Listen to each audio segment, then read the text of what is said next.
Hey, this is the Because Fiction podcast, where we chat about all things Christian fiction.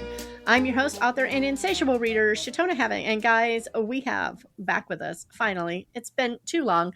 I have such a blast chatting with her. And yeah, I've kept her for half an hour now. Hi, how you doing? Anyway, we have Laura Frantz back here, and she's got a book for the 250th anniversary. Of course, we knew that she had to do this. If she didn't, I might have had words. But I didn't have to have words because she did it. So welcome back, Laura. And yeah, the Belle of Chatham. Yeah. Happy 250th to you and everybody listening. Yeah. I mean, this is so cool. When I was a kid, I knew I would be alive during this part. Most likely, Right. in general, most people live to be 55. I won't be 56 before we hit that date yet. I got a couple weeks to get past it. So I mean, I knew that this was going to be a part of my life Your thing, own right? personal history. Yes. But it felt like I would be ancient. I could do the math, but I didn't. I just knew that I wasn't going to be dead yet, most likely. But I really felt like I was just going to be this doddering old lady with a cane and a rocking chair, Well, here's a And sobering thought. I was not very old during the bicentennial, but I was alive. yeah, I was too. I was 6. Oh, so we're on the same page there.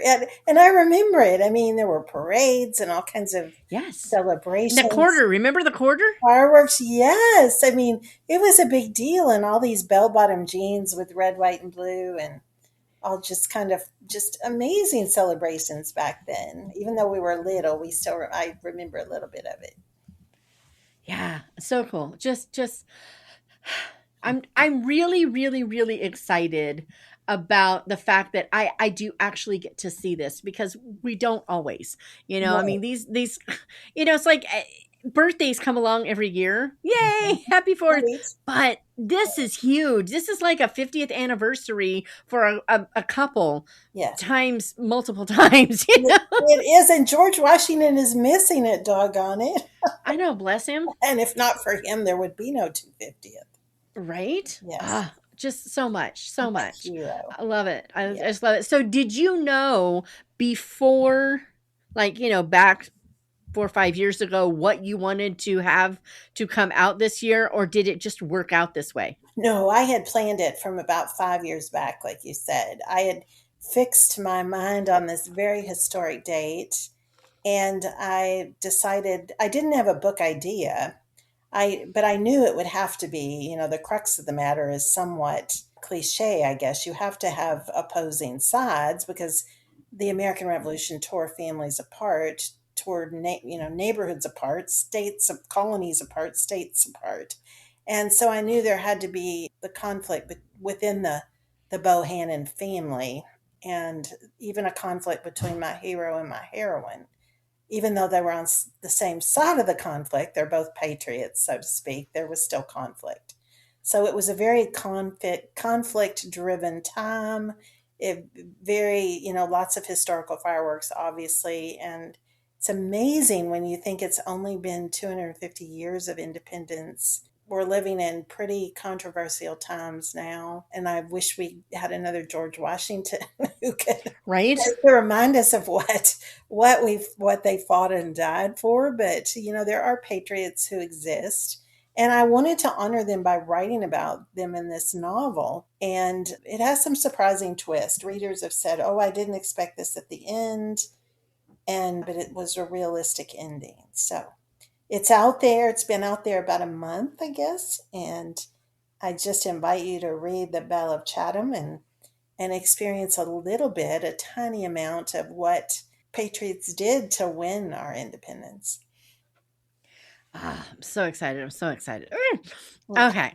So I don't recall, do any of your books have nods to any of your other books? I have 2 companion novellas out that nod to they're indie novels that tie to 2 of my Revell traditionally published novels. So, for instance, the first book is The Rose and the Thistle, which was set in your beloved Scotland.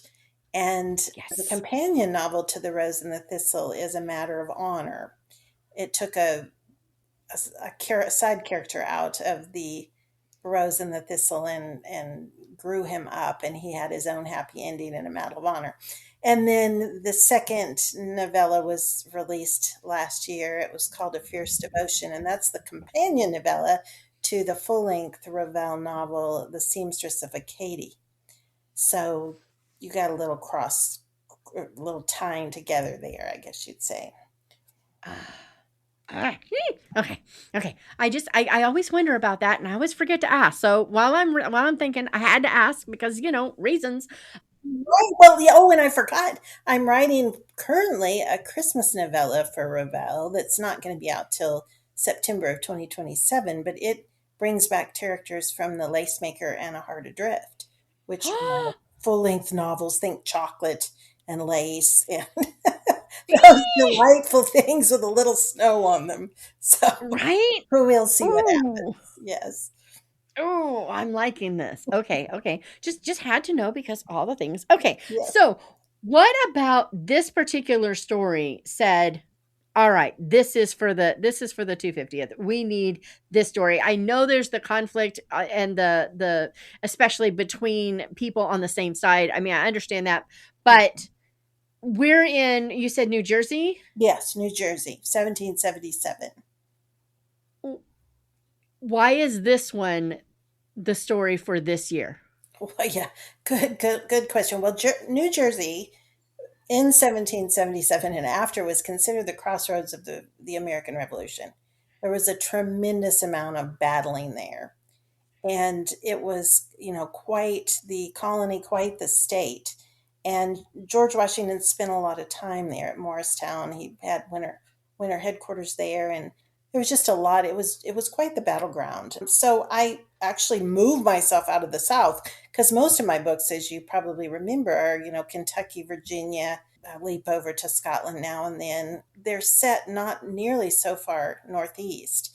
So I did venture into Jersey in person and on the page, and tackled that history, which is just incredible history. I mean, Jersey was one of the original colonies, and it just the history of that area is just a minefield. I mean, it's like digging treasure from here to eternity. There was no end of Jersey stories. Then I pushed up into New York for that novel before I landed back in the South at the end of the novel in the Shenandoah Valley. So my characters kind of come full circle, and that probably didn't answer Yeah. the question at all. Because I get But on rabbit trails. right? I'm so glad I'm not the only one. Yay! But it kind of does because I'm sitting here going, Mhm. it's like my brain knows Yes. of things that happened in New Jersey in Mhm. that war for independence. It knows it. Right. But when I think of the war, I will think of even sometimes up in of course I'm thinking crossing the Delaware and Mhm. I'm Right. we think of Boston and we think of all those New England places, Good but point. we Don't don't think think of of New Jersey. Jersey, or I think down south, go down to Charlestown and Right. all that happened down there, but New Jersey, it's like my brain shuts off until I go, Right. "Oh yeah, but." So I love that you said, "Hey, let's learn about what happened here because this is kind of important." Well, and it was really Jersey. I mean, you have the battles of Trenton and Princeton, very Right. important battles. But by the time Washington took his beleaguered troops into New Jersey and up toward Morristown and outside Chatham in the valley there for the winter encampment, he did that actually twice during the American Revolution, several years apart. But he, in 1777, that winter, or 76, 77, that winter, he basically almost lost the army and almost lost Yeah. the war. But miraculous things happened to keep that spark alive and that patriotism going. But that was really the crux. I mean, it all failed, nearly failed in Jersey. And Yeah. people just overlook it, like you said. I mean, it's not Boston, it's not Charleston, it's not the siege of Yorktown in Virginia. So we just, it's not New York City. And so we just kind of overlook it. So it was fun to pay tribute to the state that was probably had more happening for the American Revolution than Right? all the other colonies combined, to be honest. And yet we don't hear as much about it because yes, we do. We hear about the tough times. We hear about Valley Forge and all the things, Right, but we just don't hear much about New Jersey. I remember battles of Trenton. I forgot about the Battle of Princeton until you said it. right, I Trenton is the one that always comes to mind. And hmm, I'm just like, right, but it's just a name. It's almost like you know how Gettysburg people think of Gettysburg and they think, yeah, there was a battle there and there was a speech.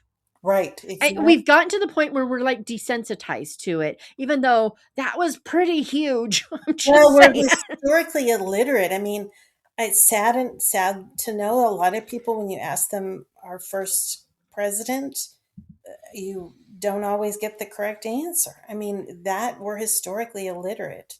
Yeah, It's sad. And so I think in a small part, I mean, I'm not J.K. Rowling, obviously, and this book has a small audience, but if you do your part and you try to keep history alive and kind of pay it forward and educate people, I think, especially around this historic 250th, it just honors everything that came before. And it's not a perfect book. I can't do justice to the American Revolution or the Patriots, but really, to go back to your other question, the germ of this, or the gist of this book, I have to lay at my editor's door, because she is the great great granddaughter of Jane Mc.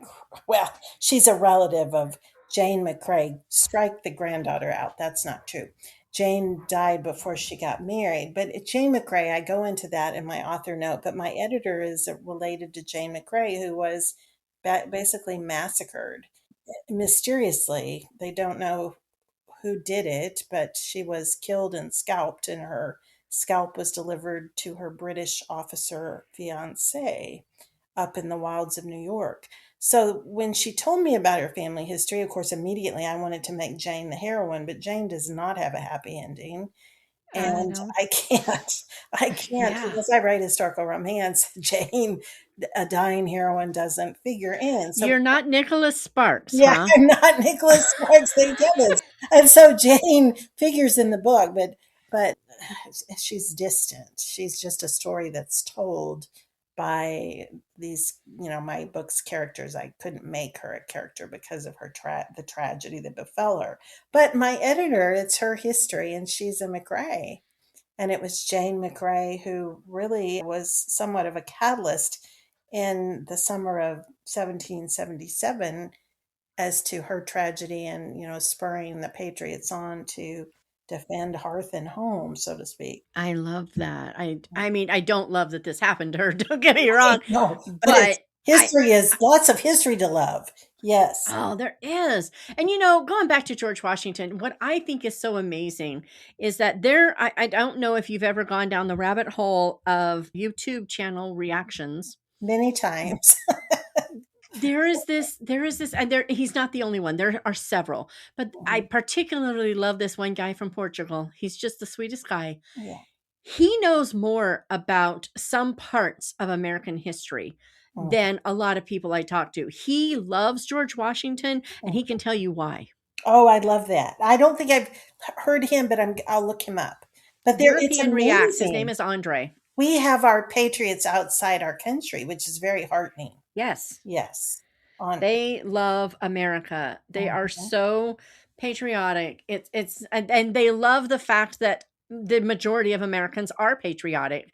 They Yes. they come over here, they visit, they drive down the streets, and they're thrilled to see all the Yes. flags. That's It's just such a great point, because my brother lived in Spain for 8 to 10 years, and he would always say they love Americans. The Spaniards, they think we're fiercely patriot, and it's beautiful to see. Fiercely yeah, patriotic.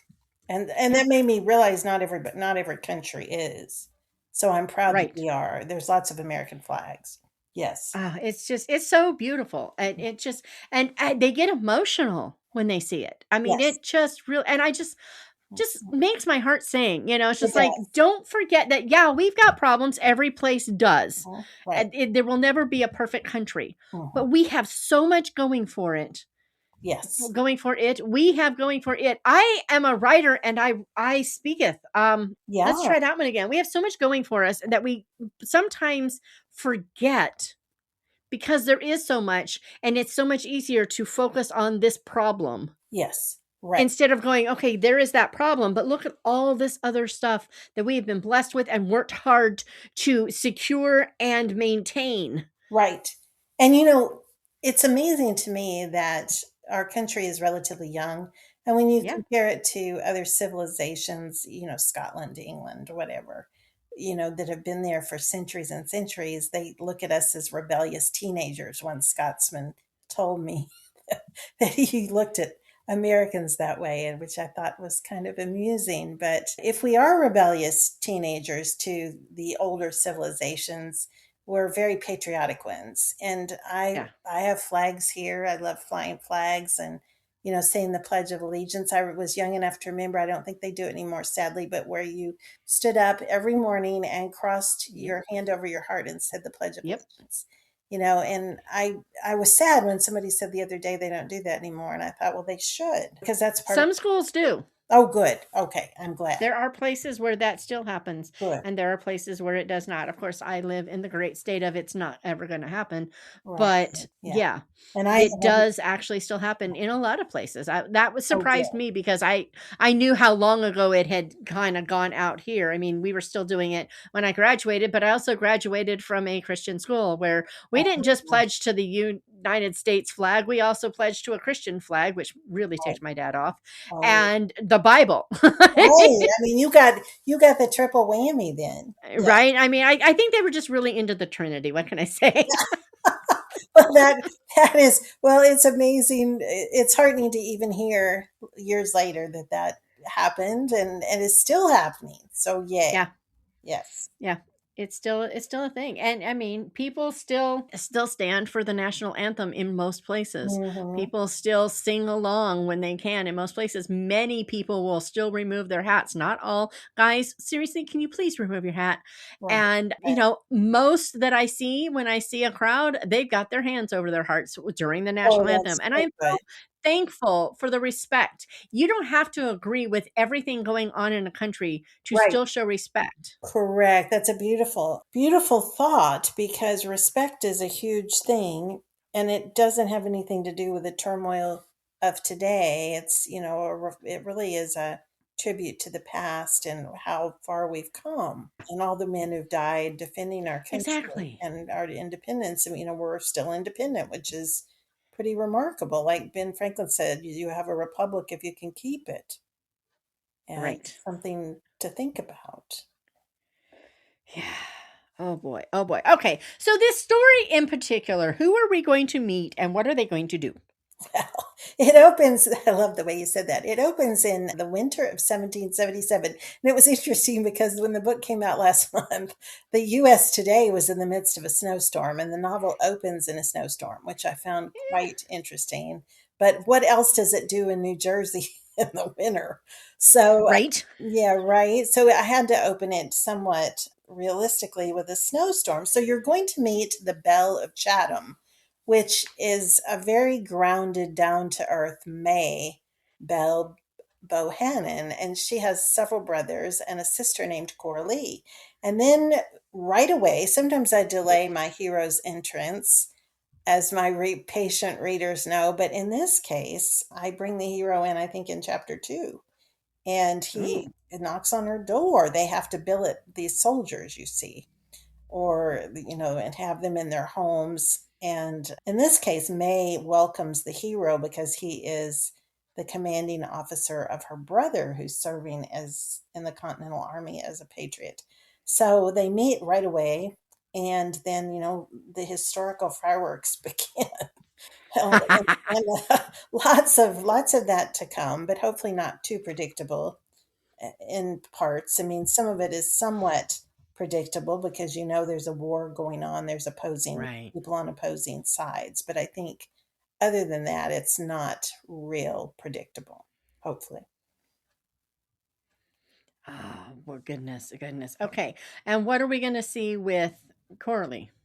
Well, Corley is the sister, and how can I not give spoilers? Oh dear. That you might want to lock in the smokehouse, as I say. But she knows her own mind. She knows which side of the political equation, or she stands. Conflict. Yeah, the conflict. Thank you. She stands on. And I really think this is more about the romance than about the sisters, but my publisher seemed to think it a lot it had the story has a lot to do with the relationship between the two sisters. But I say it's mostly a tale of courtship and marriage, duty versus desire, faith and forgiveness. And that centers around the hero and heroine. But it definitely involves the sister, but also I think mostly the hero and heroine. Oh, goodness, goodness. And then it says that I'm not going to say which one in case I shouldn't, but it's right there in the synopsis. I'm just saying. Right. She says she ends up going to upstate New York.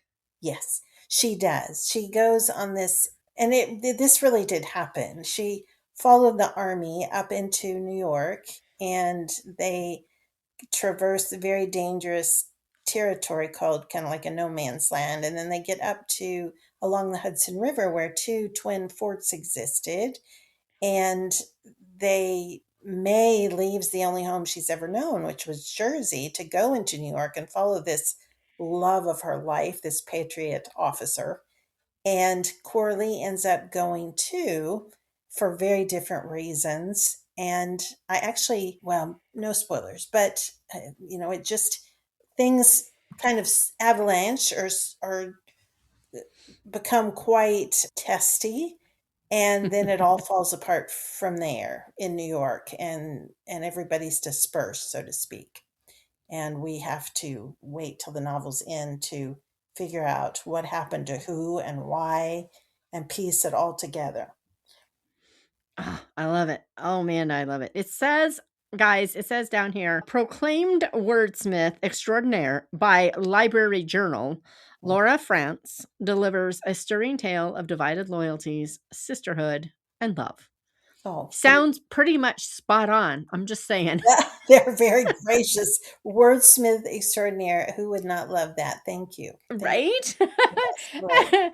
I feel like I shouldn't say this, but I'm going to, because what are the chances that it will ever matter? But Mm, anyone who needed to get into my laptop, yeah. wordsmith is the way I get into my Oh, there we go. I need to add extraordinaire on there and just let myself dream.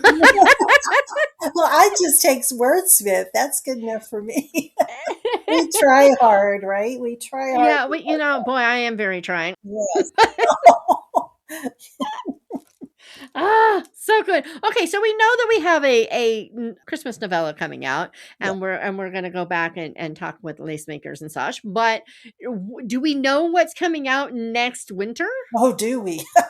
I have the 410-page book on my desk. It's actually getting ready to. It's been approved by my head editor, and I just look at it one more time, and she sends it in Friday of this week. So cover art has begun. Titling is underway, and the cover will be revealed in June of this year. This story is set in 1798 London along the River Thames.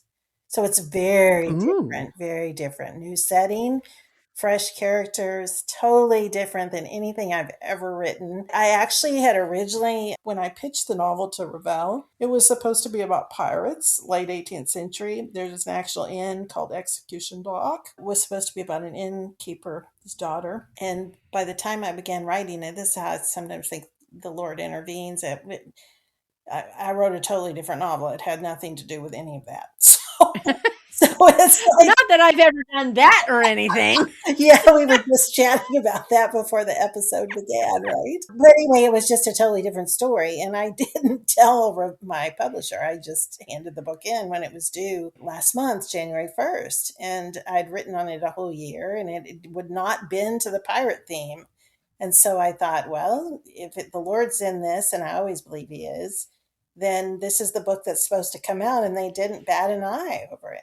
They Score. sure. Because you would be a little nervous. I was nervous. I was very nervous because this was not the novel I pitched, but I was very relieved when she said it was beautifully executed. So Excellent. Yeah. Excellent. Okay, so is that considered like the beginning of the Regency period? And I have I, you probably depends on which historian you ask. It's still, I get confused about Regency because I don't know a lot about the Regency. I deal with the Georgian era, and the Georgian era lasted up until the 19th century and beyond, until basically Queen Victoria came to the throne. So I'm never sure about when you flip the switch to Regency. I think it was when George. No, it says the official beginning of the British Regency period was February 5th, 1811. There you go. I always Yeah, assumed it was a little bit before the crossover into the 19th century because right. I think the dates for Jane Austen's Sense and Sensibility are like 1795 or something like that. Right. Well, it's good to know that exact date because I lose all historical interest by about 1790.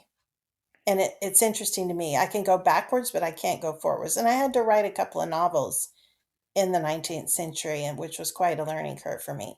But I'm really, really devoted to the 18th century, and I love the 17th century, but I just can't play it forward, so to speak. And so I I love it. can't. Well, but you know your strength and you know what interests you. And when you're interested, you Right. write. Well, exactly. And, we have a lot of Regency is probably one of the top genres, lots of fans. And the Georgian era that I write in, colonial American or whatever you want to call it, early American, is not considered a popular time period. But, but trends come and go. So there are people who want to read that time period, my time period, and I'm grateful. I feel vindicated. Yeah. It says alternate dates. Yes. While 1811 is the formal start, cultural trends often define the Regency area, Shatona. The Regency area. The Regency era from as early, that's why early did it to me. Okay. From as early as 1795. Ha! Oh, see, Ha! that's interesting because the Prince Regent was Yep. out and about, and George III descended into madness due to a medical condition. And so the Prince Regent was in and out of the picture. That probably why that comes into play, that Yep. those dates. Yes. Because the reason being is the prince's marriage and his influence on fashion. Oh, fascinating, right. He was quite the peacock from what I understand. Yes, he was. Yes. Pretty. Winnie the Peacock. It comes up in my London novel briefly. Yes. That's so cool. That's so cool. So, okay, we're on the Thames. Wow. Yes. Violent, dark. The novel That was has a a lot tough of time. light into it. It was very, very dark. Very. And if I had kept with the pirate theme, it would have been even darker. But I had to bring some light, or the Lord made sure that I pierced Right? the darkness with some light. So it was a fascinating time period. I learned all kinds of things. That's the beauty of historical writing and reading, is it's an ongoing education. Oh, man. Oh, boy. Oh, boy. So, do you think you'll hang out in that area as well as era? Or do you think you'll end up, after that flopping? Because you've got to be starting something soonish or Well, I'm already back. started. Yeah, good call. I'm back in colonial America at 1732. So Ooh, for the next novel after London, so this would be the January 2028 eight? novel that's coming Yeah. out. So now you're doing all the fun stuff there. I love it. I love the fact that you have an era that you love, Yes. but you're not. I can't believe I'm doing this again. I couldn't have planned this if I tried. You have an era that you love, but you are not limited to an area. We're going to era hop and all over the area. I love it. Hmm. That is so cool. That is so cool. Oh boy. Oh boy. So let's say a reader finishes Belle Mhm. and wants more like that for 1776's 250th, all the thing. What is the closest thing to other books that you have that you're like, well, if you want something that is dealing with that era Mhm. and those situations, this maybe leads up to it, or this is like the fallout from it, or this happened at the same era. What other books would you send them to? My books, I Yes. would probably tell you to take a detour south to the Lace Maker, which was my Christie Award winner. And that opens in Williamsburg in Revolutionary War time period. And the Lace Maker would be one. The Colonel's Lady is another. That's Kentucky Territory in that same time period. Courting Mar Little is in there, but it's war related, but it's mostly war on the frontier between the Indians and the British. But I'm trying to think. I think the Lace Maker is probably the one I would steer people toward. And I just know a lot of people are reading anything to do with the War for Independence leading up to it, as long as it's still directly connected, or they're reading about the war, during the war, right, or the fallout, and how they had to like pick up these pieces and rebuild a country now that, so right. Continental Congress and all that stuff. So I And was like, hey, if they love this one, maybe you got some others, and you do. well, I figured Lace Maker would be one. right. And I'm actually compiling a list. Book List came out and put the Belle of Chatham on Book List Revolutionary Reads recently for their print edition and their online magazine. But sadly, a lot of the books that were mentioned were backlist books. I shouldn't say sadly. I mean, there's not a lot. I think we're going to see a lot of releases relating to the American Revolution this year that haven't. I mean, mine came out in January, so we have yet. We have what 10 months now Yeah. just to welcome in other revolutionary reads, so to speak. But if you follow me on my Facebook page, especially my author account, Laura Frantz, you'll find that I post quite a bit about other authors. Megan Soja is one. She has written some American Revolution books. I believe hers are set in Boston. And they're just so I like to highlight other authors. It's quite Yeah. boring if you just beat on the drum about yourself. So I try to bring in other authors who are writing in different time periods and give honor to them, and because readers have a wide palette of what they like, and they're not just stuck in the 18th century, although I like that some of them are along with me, but they so I share a lot of genres, lots of genres. Right. I just thought of one I talked to. I spent it was really actually over 4 hours. We didn't record the whole time, Mhm. but it was over 4 hours talking to Avelina Balestri. I just She's was messaging her today, or she was messaging me. Yes. Oh, she Uh-huh. if you want a history rich, really see it from all sides and how things can happen. This woman is a historian like no historian She, I've ever talked to. she It was isn't she? phenomenal. That episode, guys, it's Oh, there. I'll have Look to up go Avelina. listen. Thank you. She lives near Gettysburg, I think. So I think she's so. in a I don't very remember where, but she historic. lives she's in Maryland. Yes, right. So she lives in that historic area that's just so rich Yeah. and deep. But her book, Gone for a Soldier, All Mhm. Ye That Pass By series, if you want something that is just really historically dense, Right. you're gonna get an Historical education as well fiction. as a great story. I'm just Yes. throwing that out She's there. very rich, and she's on quite a few podcasts, I think, and easy to find online. She's always willing to talk history. She's great fun to talk to. Like you said, Oh, she a is. wealth of information. If you go to her, you can find answers to just about anything American Yeah, she is. Revolution I wise. was very I had we had a great like I said, we were talking for like 4 hours. Oh wow, wow. Do you I know we recorded for over 2.5. Do you know how hard it was to get that down to less than an hour? Oh, I bet it was. You really worked on that. Oh, Yes. it took forever. Mhm. But it was worth it, because we were getting we kind of, went on these historical rabbit trails that were really important. Some of them I had to pull because as much as they were really cool and fascinating and important in world history, they weren't as important to her book. So I was like, but they were because everything is so connected. And It yet is, yeah. it wasn't But directly. So, I mean, you got the gems for that podcast, probably. Oh, it was amazing. Yes. It was a wonderful conversation. Uh, And I went into it without eating first. I was like, oh, I'll eat after this conversation. I was oh, so you were hungry. hungry. Amazing, because your podcasts are later in the day too. So Yeah. this is a late night snack. Yeah, I don't think we got done talking until almost 10, and I just got in the car, and because I just skipped dinner, I got in the Right, car and I went and through a right, drive-through, and I was like, I don't care. I need food and I need it now. right.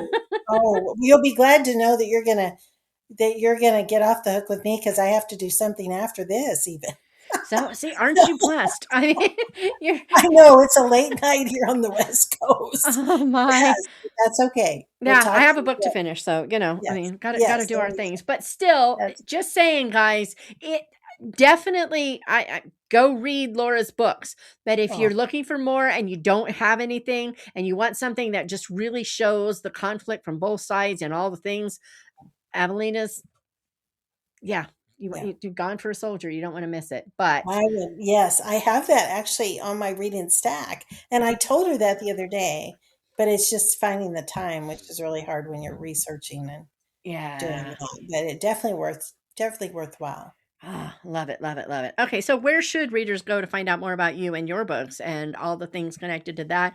And, find out when they're going to get to see covers of next year's book and all that cool stuff. Right, coming up, exciting book stuff ahead. LauraFrantz.net is my online home, and I keep a journal page if you want to kind of check up on the book news. I try to update my journal a couple times a month, and there's all my social media is on that page, and we're actually doing a tour of Colonial Williamsburg in 2027. Another author and I, and Ooh, we posted that today. So if you're loving history and want to come to Alexandria and Philadelphia and Colonial Williamsburg to oh do kind of my. a 251st at that point, 251st tour, not this year, but 2027, please join us. All the information's at laurafrance.net. Oh, I have to go check that out. I Yes, missed the me too. last one because my husband decided to get himself half killed. So Oh, oh, maybe this time I'll bite the bullet we and would love to have you. You would be the life of the party. I feel like, I have not seen. It's funny, I Mm-mm. think I've been to all those states, but I have not seen those sides of those states. I've seen the western side of all of them. You would love it. It's like a different world. It really Yeah. is. Yeah, I I'm thinking I love might it. have to do this, Oh, If we nothing would else, love it's it. another book idea. Woohoo! No, I started to say we wouldn't be able to pull you out of there. You'd have 100 different ideas. I would, and like that's Very okay. inspiring. One of them, someday I really want to take all of the ideas that I have. I've got tons of them, right? And I've got this You like whole do. Scrivener document full of all of the ideas, and then some Oh, other folders that I haven't gotten put into that yet. Someday I want uh-huh. to take them all and put them on slips and just pick the book I'm going to write You like next the by just. what? Yes, there Wouldn't you that be go. fun? Ah, Just spin and see what comes up. And you right? just write that. That sounds wonderful to me. Creativity is such an amazing thing. So much fun. So much fun. So, guys, I also want to. That's all, folks. I just want to say don't forget, this book is still 30% off with free US shipping from Baker Book House. I checked Oh, before we good. got on. So, Good. just don't want you Good. to miss out on the possibility. I mean, it's at that price. I think, hold on, give me a second. Let me make Well, sure. Yeah, I think it is about the same price as the Kindle. I'm just saying. Just saying. oh, great. It is on sale. Baker Bookhouse is second to none for that. And who can Yes. beat free shipping and Yep. 30% off? That's wonderful to hear. So the link is in the show notes. Don't want you to forget. And Laura, thank you for coming and chatting with me Oh, and it for was such putting a up with my crazy stories. And you are such a wonderful, memorable host. Thank you. this has been awesome. Meanwhile, guys, I'm going to say have a good day. Go read this good book. Find out what happened in New Jersey in the war because I think we kind of need to know that stuff, and at least get a great story at the same time. And I will chat with you all next time. Thank you.